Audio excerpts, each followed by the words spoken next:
In the Beginning, a twin sisters eBook, written by Kim Mitzo-Thompson and Karen Mitzo-Hildebrand, illustrated by Ron Kaufman.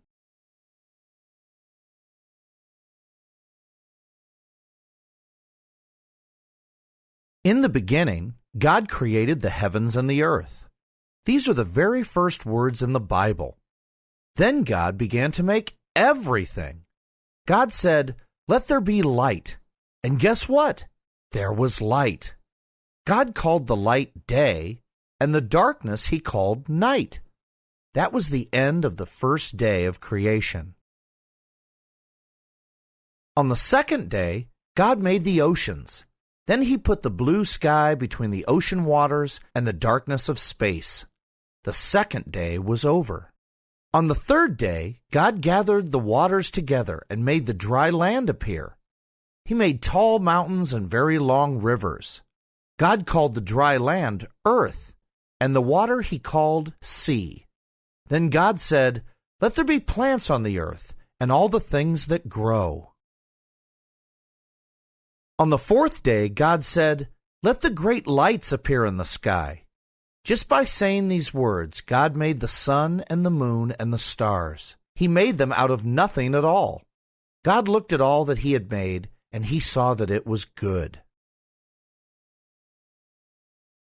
On the fifth day, God said, "Let there be fish in the oceans and lakes, and birds in the air."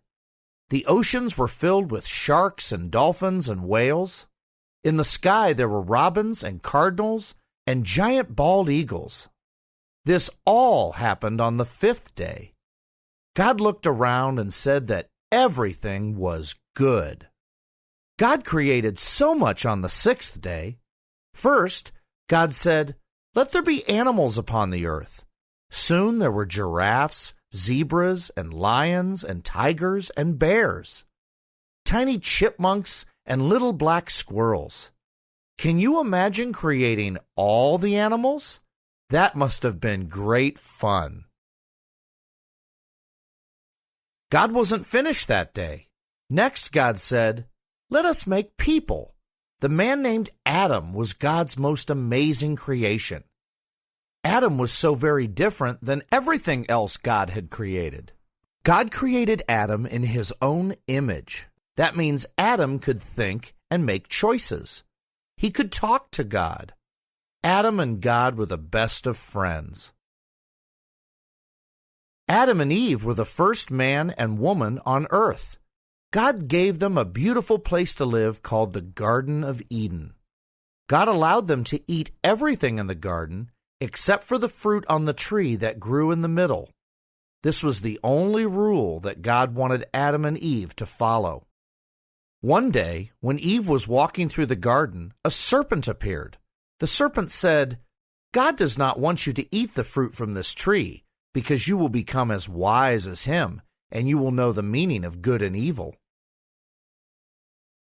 Tempted by the serpent's words, Eve took a bite of the fruit, and then took it to Adam.